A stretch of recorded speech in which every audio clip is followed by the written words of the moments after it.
Welcome back to the show. Today I want to share some chapters from my fourth book called Build Your Foundation, 68 Building Blocks for a Successful and Rewarding Life.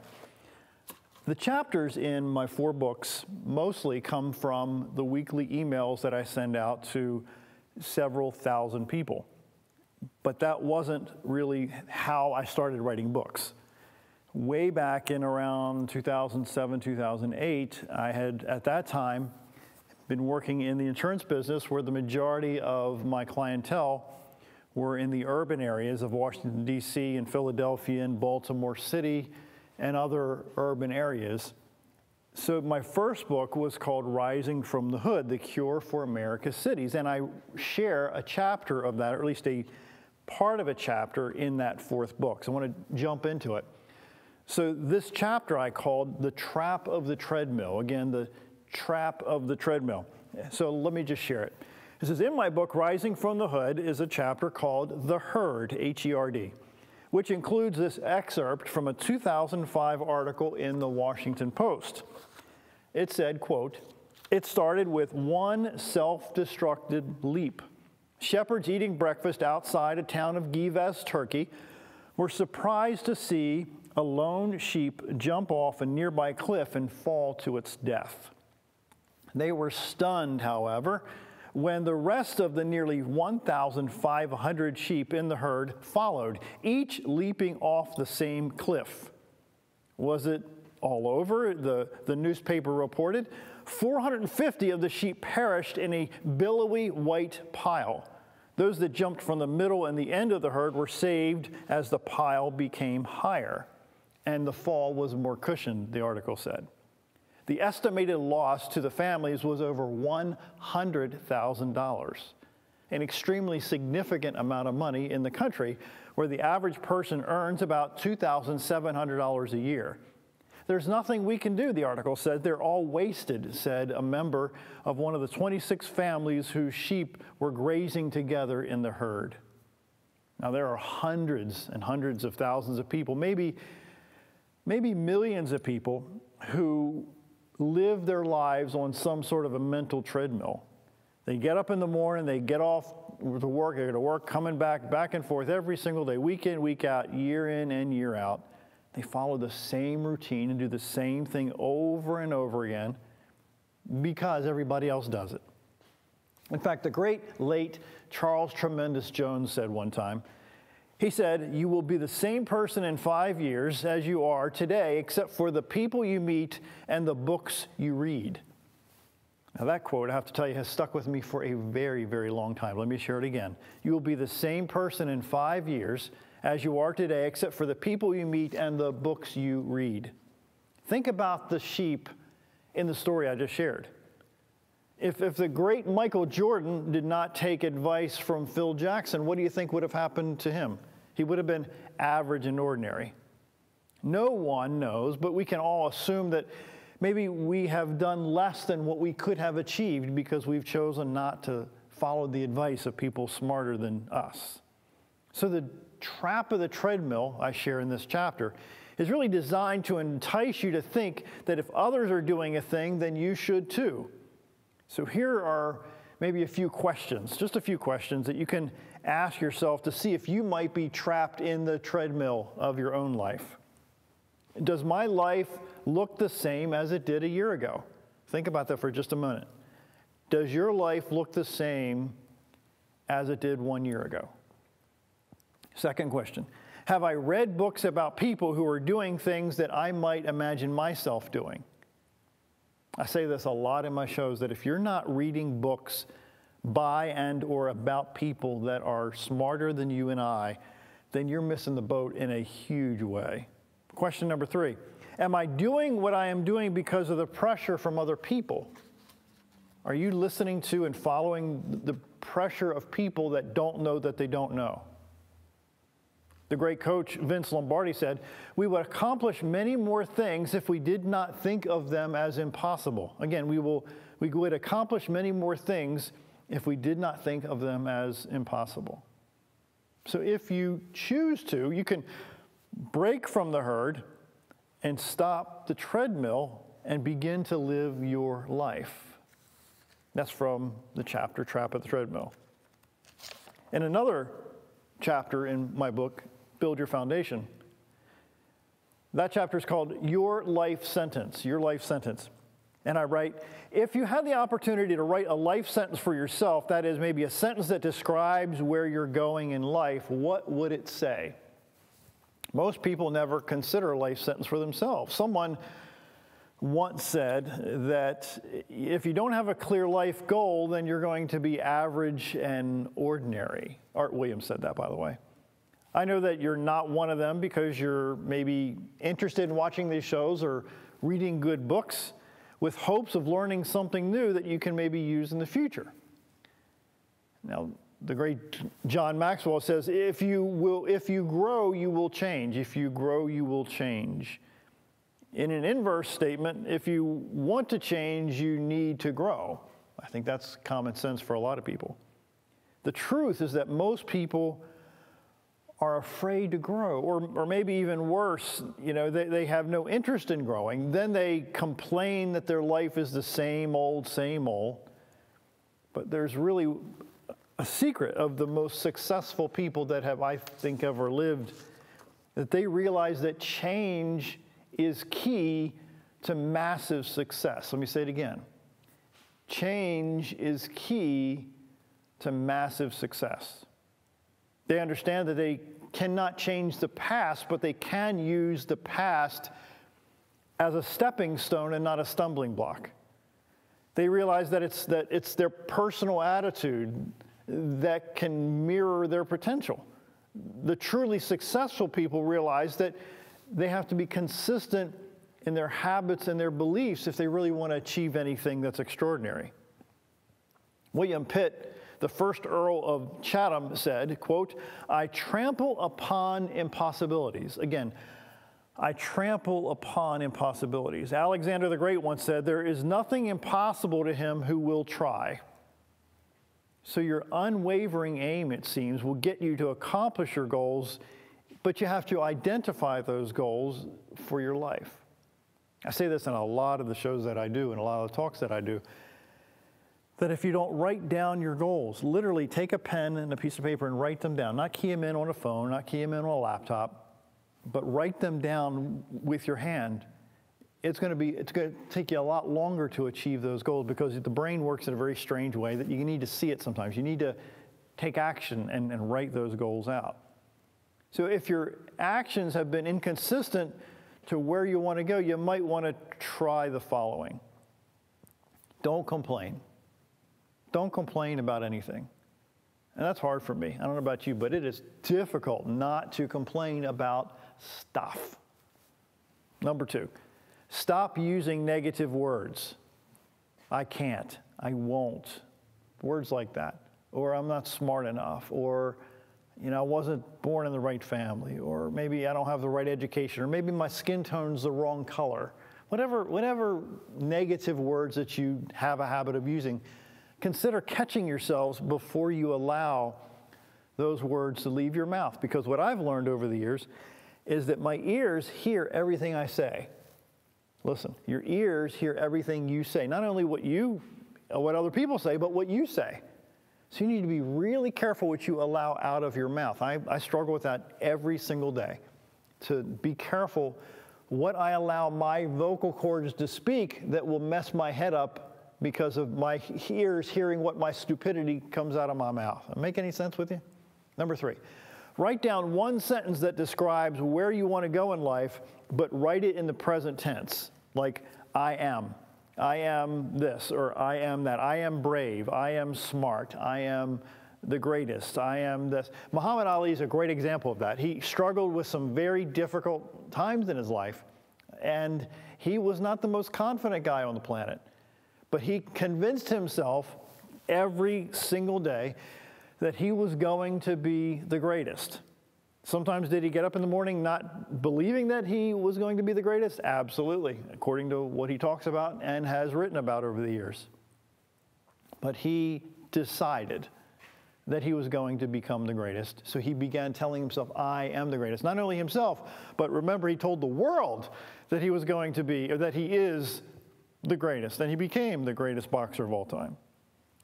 Understand that personal growth comes from consistent internal change. Again, understand that personal growth comes from consistent internal change. I would suggest to you that 90 to 95% of the people in your circle will not change for the better. In my experience, and the things that I've studied and observed, 5 to 10% of the public have a desire to get better, which suggests, if you're somewhat average in math, 90 to 95% of the people out there have no desire to get better. They just really want to get through the day. They want to be average and ordinary, and they don't want to excel in some form at all.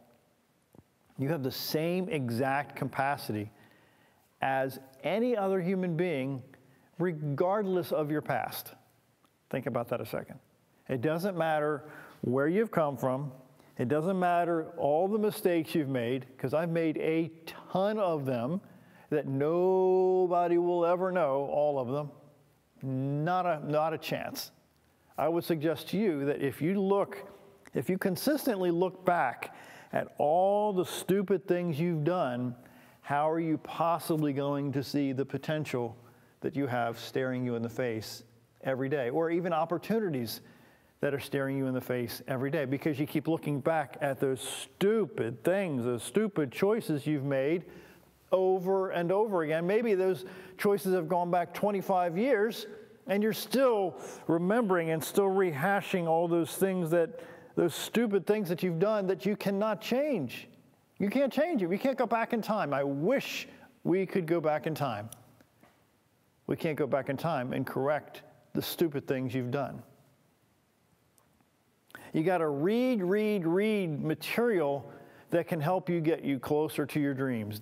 It took me a long time to get this through my head, is that I don't have to be the inventor, or I don't have to be the originator of a great idea. I don't have to manufacture it myself.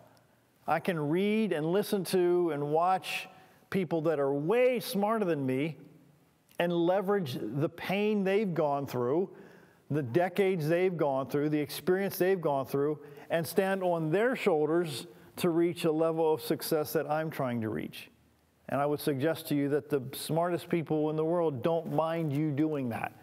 Why do you think they write books? Why do you think they have speeches that they do, and or other ways to help other people? They are giving back. Why not leverage that?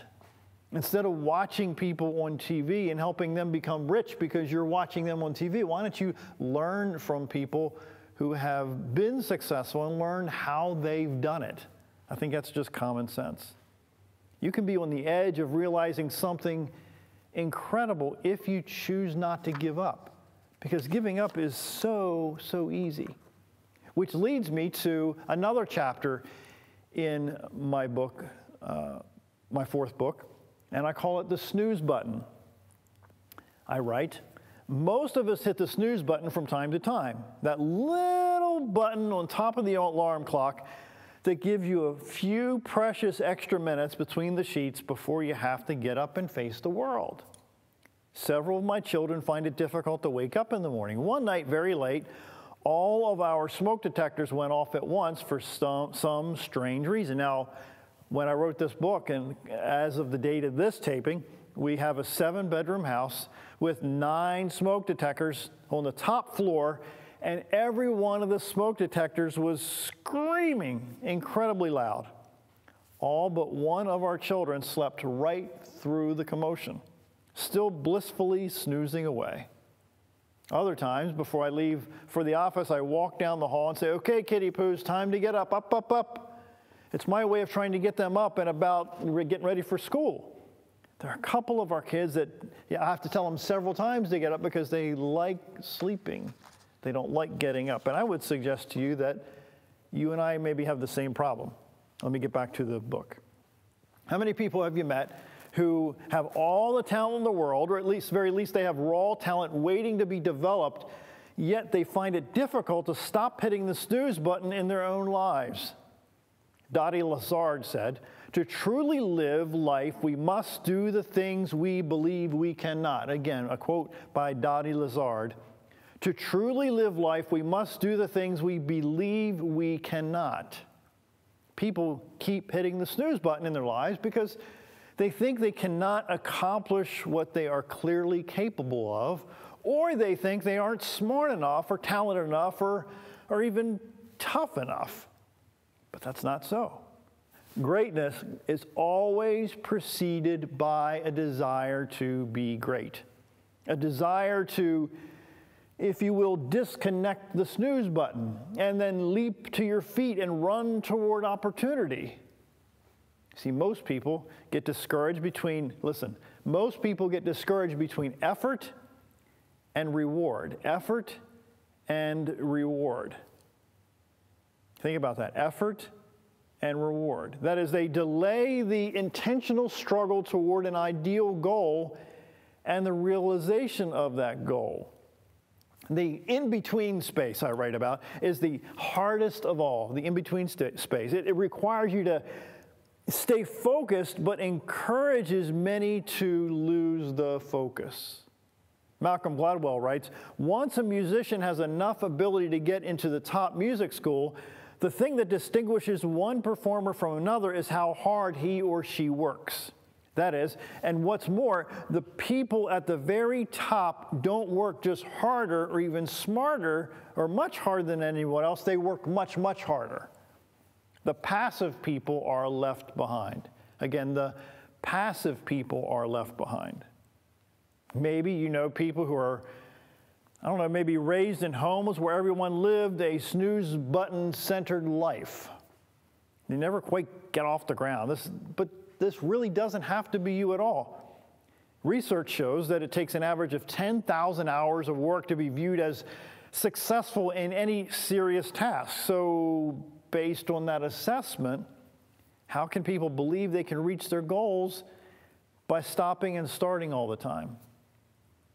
Well, one of my favorite authors that lived back in the 1800s, early 1900s, his name is Orison Swett Marden. Orison Swett Marden.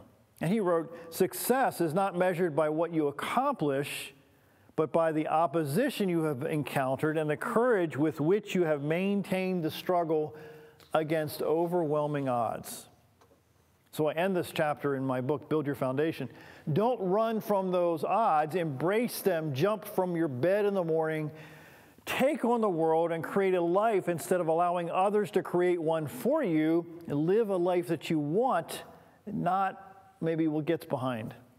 Consistent concentration, I write, of effort will get you closer to your dreams than any other means. So you have to leverage your personal power and watch your life change right before your eyes. That snooze button can be deadly. It can be deadly. It can really stop you from getting up and doing what you need to do every day.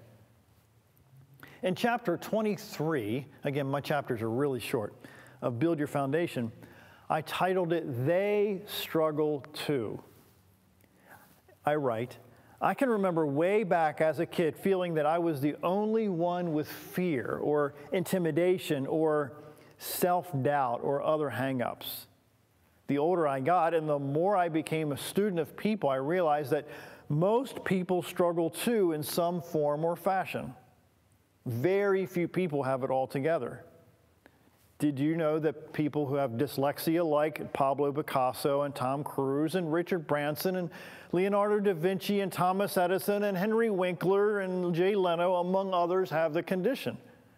People have maybe mood disorders like Abraham Lincoln and Britney Spears and Richard Dreyfuss and Harrison Ford, Ben Stiller, Carrie Fisher, and many others.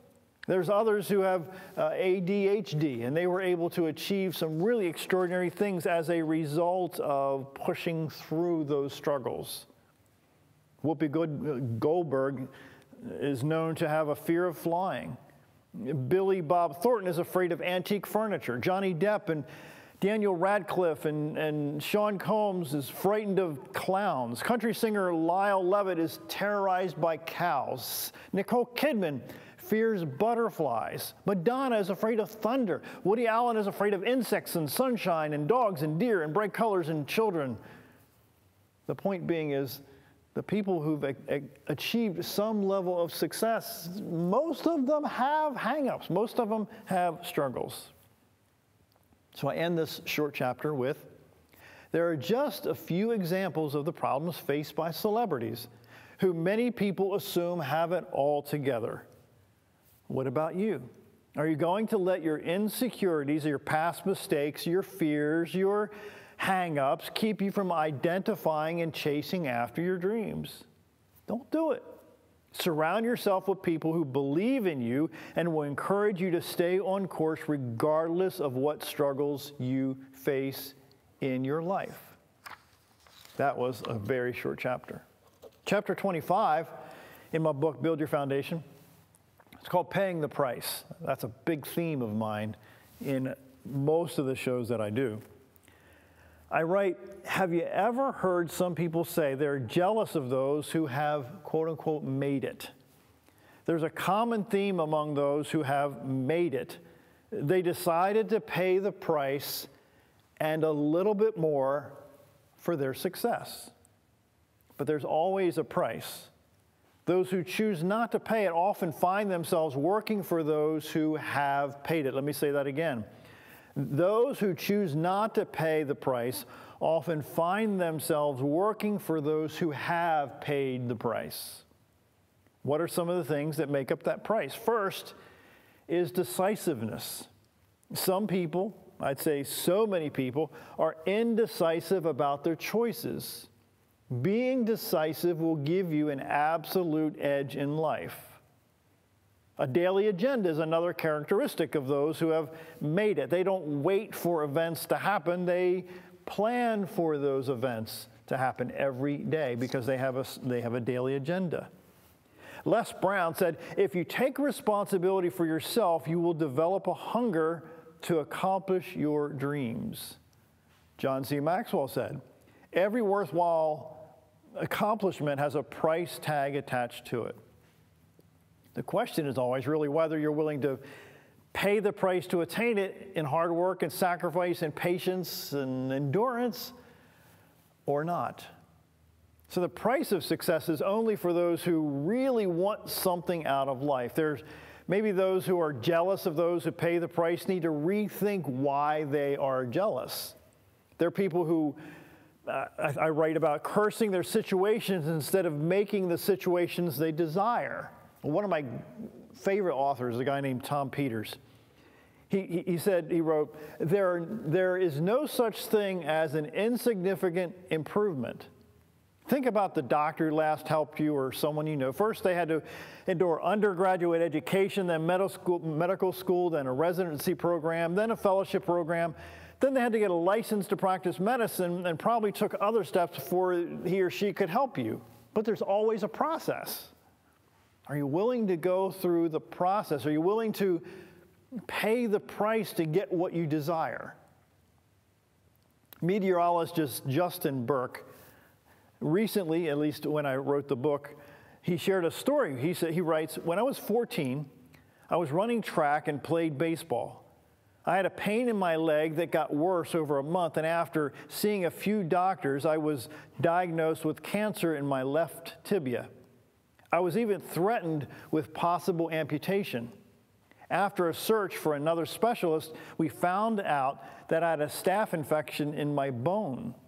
I had a quarter-sized hole drilled out, and I was in the hospital for almost 2 months, then home for a few more on IV treatment. It was isolating and lonely. After a few years, rather than wonder if I would walk again right, I made it back to run track. One doctor still thought I had cancer even a week after my surgery and told me I would lose my leg. My parent put him in his place. I know I was very lucky, he said, to recover. But I like to think that optimism and drive had something to do with it. If that helps some kids and families pull through the toughest time, perhaps they will be running their own races one day. So I end my chapter called Paying the Price with this. Decades ago, Napoleon Hill said, self-discipline begins with the mastery of your thoughts. If you don't control what you think, you can't control what you do. Simply, self-discipline enables you to think first and act afterward. I think there's something to it, I write. Go get it, pay the price, and don't hurt others in the process. In fact, take others with you. I hope an idea or two helped you in this episode, that I shared just a few things from my fourth book called Build Your Foundation that will give you an idea or two to learn from people that I have learned from and are still learning from every single day, that will enable you to build on even the most difficult times that you've had in your life to realize a level of success in your life that you've never believed was possible because you could never see it. I'm asking you today that you have to see, first of all, you have to define where you want to go, then you have to see it, and then take steps to get there every single day. My name is John Carver. Thanks for watching, and we'll be back real soon.